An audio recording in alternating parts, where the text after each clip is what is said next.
하나님께서 오늘 우리에게 주신 말씀은 출애굽기 10장 21절에서 29절 말씀입니다. 출애굽기 10장 21절에서 29절 말씀 함께 합독하도록 하겠습니다. 시작. 여호와께서 모세에게 이르시되 하늘을 향하여 내 손을 내밀어 애굽 땅 위에 흑암이 있게 하라. 곧 더듬을 만한 흑암이니라.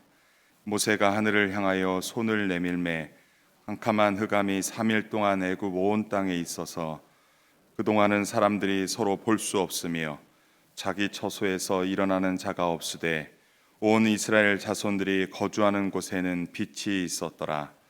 바로가 모세를 불러서 이르되 너희는 가서 여호와를 섬기되 너희의 양과 소는 머물러 두고 너희 어린 것들은 너희와 함께 갈지니라. 모세가 이르되 왕이라도 우리 하나님 여호와께 드릴 제사와 번제물을 우리에게 주어야 하겠고 우리의 가축도 우리와 함께 가고 한 마리도 남길 수 없으니 이는 우리가 그 중에서 가져다가 우리 하나님 여호와를 섬길 것이며 또 우리가 거기에 이르기까지는 어떤 것으로 여호와를 섬기는지 알지 못함이니이다 하나 여호와께서 바로의 마음을 완악하게 하셨으므로 그들 보내기를 기뻐하지 아니하고 바로가 모세에게 이르되 너는 나를 떠나가고 스스로 삼가 다시 내 얼굴을 보지 말라. 내가 내 얼굴을 보는 날에는 죽으리라. 모세가 이르되 당신이 말씀하신 대로 내가 다시는 당신의 얼굴을 보지 아니하리이다. 아멘. 오늘 본문은 하나님께서 애굽에 내린 9번째 재앙인 흑암의 재앙을 말씀하십니다. 21절에서 하나님께서는 모세에게 하늘을 향하여 내 손을 내밀어 애굽 땅 위에 흑암이 있게 하라라고 말씀합니다. 10가지의 재앙 중에 세 번째 재앙인 티끌 재앙과 또 6번째 악성 종기 재앙과 또 9번째 흑암의 재앙과 이제 내일 볼 10번째 마다들과 처음 난 것이 죽는 재앙은 모두 경고나 예고가 없이 선포되어지는 재앙입니다. 따라서 오늘 본문도 애굽의 경고 없이 행하는 심판성 재앙으로 볼 수 있습니다. 그 흑암의 정도가 더듬을 만한 흑암이다라고 이야기를 합니다. 얼마나 어두운지 앞을 볼 수 없어서 더듬으며 다녀야 함을 말하고 있습니다. 드디어 모세가 하나님의 말씀을 따라 하늘을 향하여 손을 내밀자 캄캄한 흑암이 3일 동안 애굽 온 땅에 있어 사람들이 서로 볼 수 없었다라고 말씀합니다. 흑암이 너무 심해서 눈으로 아무것도 보지 못하고 손으로 더듬거리며 다녀야 할 것이라고 말씀합니다. 이것은 빛을 완전히 차단하여 완전한 암흑 상태로 만드시겠다는 의미입니다. 3일 정도 어두움으로 캄캄한 날들을 보내는 것이 무슨 재앙이냐라고 할 수 있겠지만 당시 애굽에서는 이 흑암의 재앙은 공포 그 자체였을 것입니다. 애굽은 여러 신들을 숭배했던 그런 다신 국가였습니다. 그런데 그 중에서 최고의 신을 태양신으로 쳤습니다. 그리고 바로 자체도 그 태양신의 아들로 여겼기 때문에 이 흑암의 재앙은 그 태양으로부터 완전히 차단하여 그 나라 전체가 공포로 휘말리게 했던 것입니다. 애굽의 최고신이라고 여겨지는 그 태양도 하나님의 권능 앞에서 철저하게 무력한 피조물에 불과함을 보여주고 있습니다. 그것도 죽음을 대변하는 암흑이 태양을 가리고 캄캄한 어둠이 그들을 지배하는 것으로 여길 수 있었기에 공포 그 자체였던 것입니다. 그러나 이와는 대조적으로 이스라엘 자손들이 살고 있는 곳에는 빛이 있었다라고 말씀합니다. 이번에도 하나님께서는 이스라엘 자손들을 구별하여 재앙을 내리지 않으신 것입니다. 하나님께서는 빛과 어둠을 자유롭게 주관하시는 전능하신 하나님이십니다. 또한 하나님께서는 반드시 언약 안에 있는 자들에게 당신의 은혜를 베푸시는 하나님이십니다. 하나님께서는 오늘날 예수 그리스도 안에 있는 자들에게 반드시 은혜 베푸시는 분이십니다. 이 아침에도 주님의 말씀을 사모하는 자들, 여러분들에게 은혜를 베푸시는 줄 믿습니다. 24절에 바로는 모세를 불러서 말합니다. 너희는 가서 여호와를 섬기되 너희의 양과 소는 머물러 두고 너희 어린 것들은 너희와 함께 갈지어다 라고 말합니다. 지금 한풀 완전히 꺾인 느낌이죠. 하나님께 제사 드리기 위해서는 반드시 번제물이 있어야 합니다.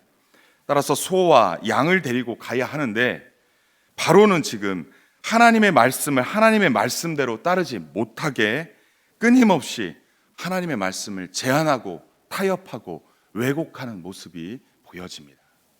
이 재앙을 당하고 심판을 당하면 사람이 정직해야 되고 사람이 그 말의 의미대로 따라가야 하는데 본인이 한풀 꺾였음에도 불구하고 끊임없이 하나님의 말씀을 제한하고 타협하고 왜곡하는 이 바로의 모습을 볼 수 있습니다.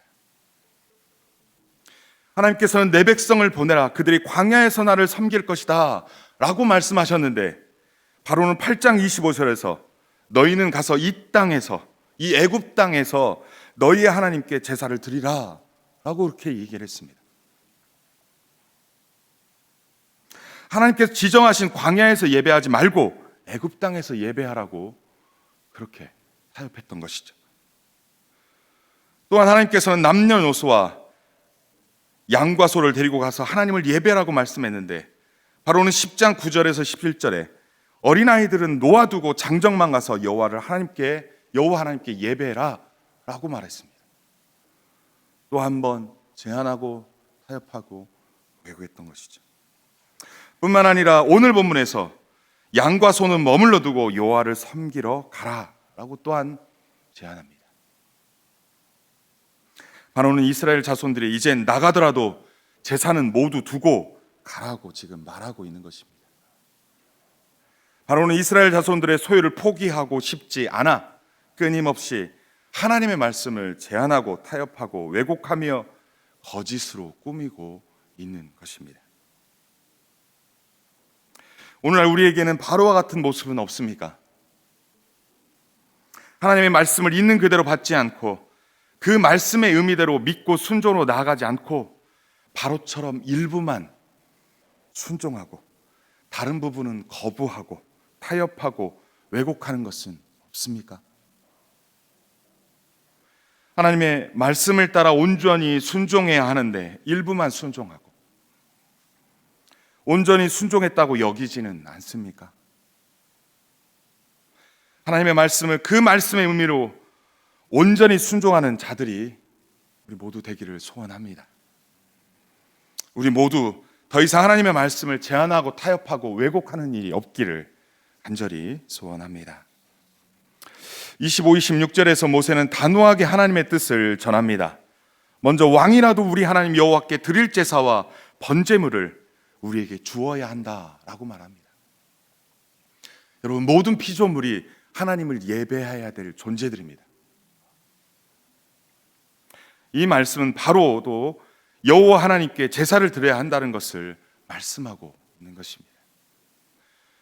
두 번째로 우리의 가축도 우리와 함께 가고 한 마리도 남길 수 없으니 이는 우리가 그 중에서 가져다가 우리 하나님 여호와를 섬길 것이며 또 우리가 거기에 이르기까지는 어떤 것으로 여호와를 섬기는지 알지 못하기 때문입니다 라고 말합니다.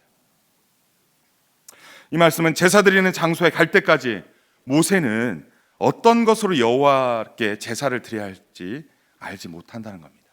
소로 드려야 할지 양으로 드려야 할지 하나님 앞에 번제를 드려야 하는데 그 어떤 것으로 아직 지정하지 않으셨다. 따라서 우리가 이 모든 것들로 가지고 가서 하나님이 그때 드리라고 하는 것으로 제사를 하나님께 예배를 드려야겠다라고 지금 말하고 있는 것입니다. 모세는 하나님의 말씀대로 행해야 한다고 지금 말하고 있는 것입니다. 여러분, 하나님의 말씀은 분명한 이유가 있습니다.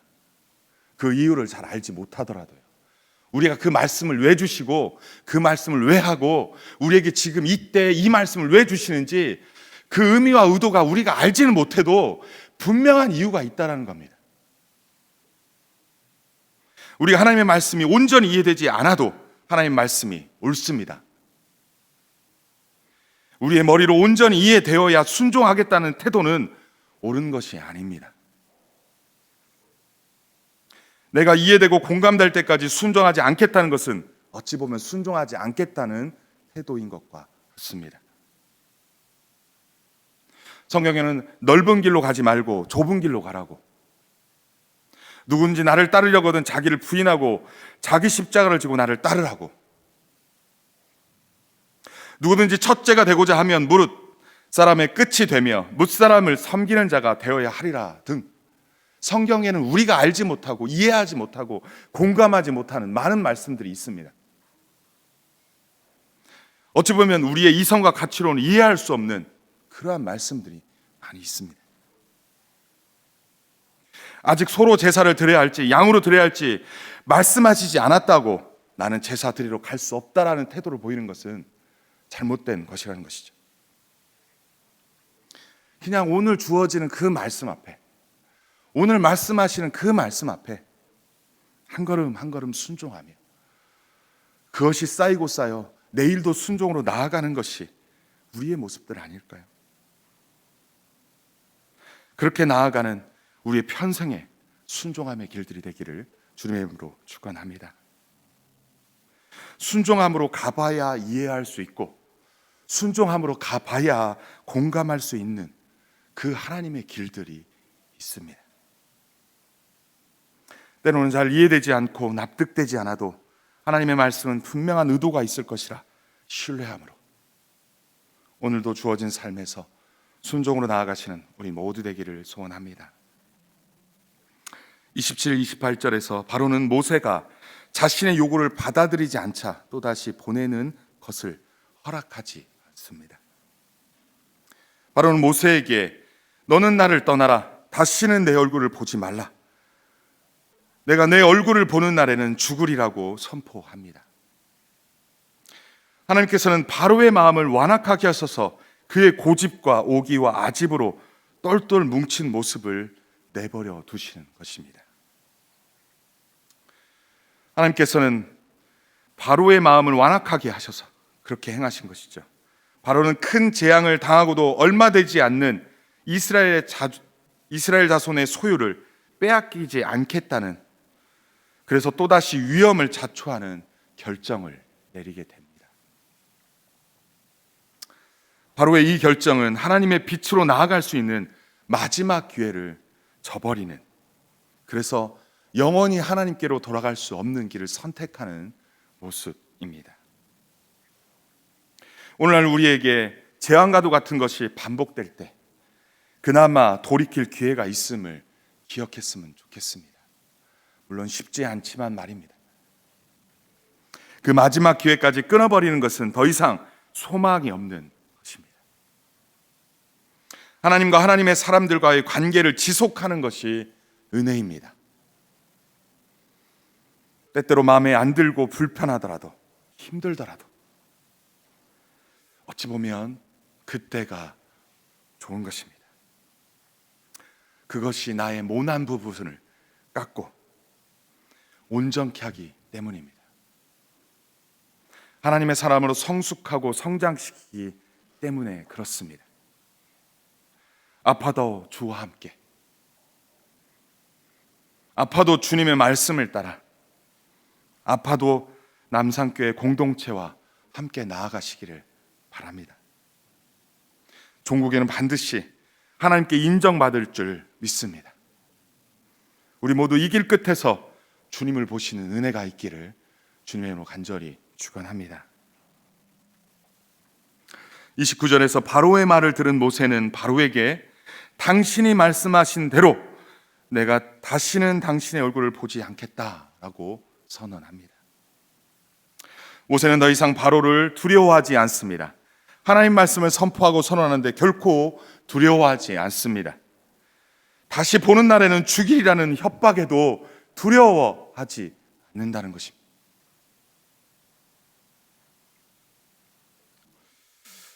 오히려 당신이 말씀하신 대로 내가 당신의 얼굴을 보지 않겠다고 담대히 선언하고 있습니다. 이 재앙들을 통해서 모세는 하나님의 사람으로 지금 성장하고 성숙하고 온전케 되어가고 있음을 볼 수 있습니다.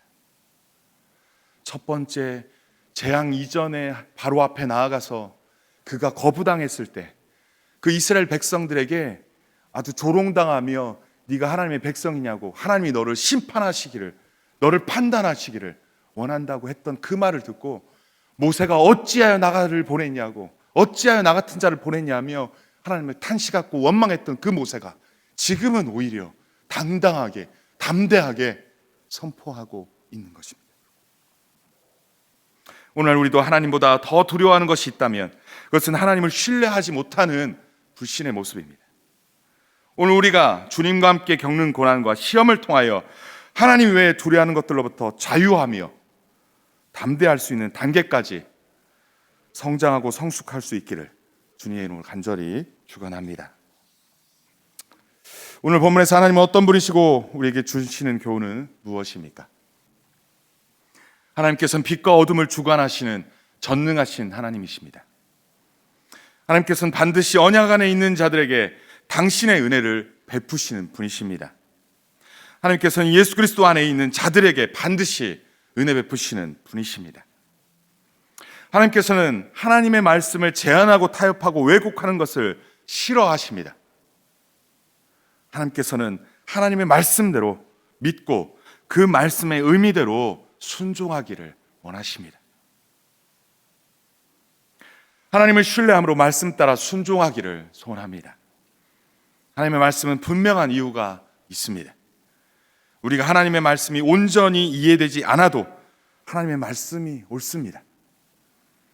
하나님의 말씀을 이해되어야 순종할 수 있다는 태도로 그 말씀을 대하지 말고 하나님을 신뢰함으로 순종하며 나아갈 때 우리를 향한 하나님의 온전하신 뜻이, 우리를 통한 하나님의 온전하신 뜻이 이루어질 줄 믿습니다. 주님과 함께 겪는 고난은 우리를 성장시키고 성숙시키십니다. 하나님과 하나님의 사람들의 관계를 지속하는 것이 은혜입니다. 때때로 마음에 안 들고 불편하고 힘들더라도 끝까지 주와 함께 주의 말씀 따라 그렇게 한 걸음 한 걸음씩 주님의 공동체 안에서 살아가심으로 마침내 우리를 통한 하나님의 뜻이, 이 남산교회를 통한 하나님의 뜻이 이루어지기를 주님의 이름으로 간절히 축원합니다. 이 시간 우리 주신 말씀 붙잡고 함께 기도했으면 좋겠습니다.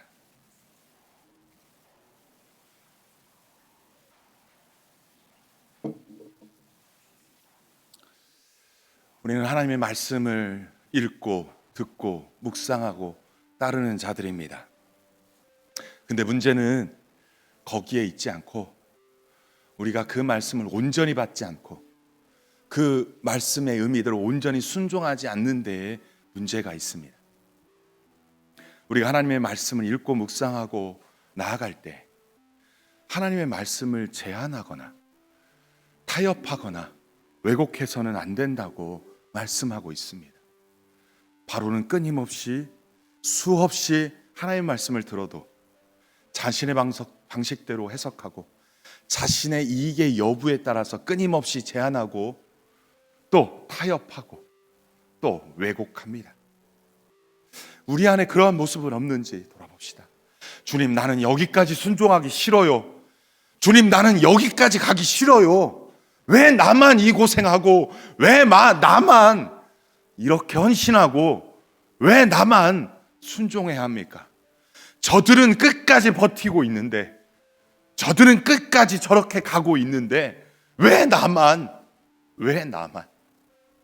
그러며 하나님 앞에 바로처럼 완고하게 갈 수 있습니다. 그러나 주님은 분명히 말씀합니다.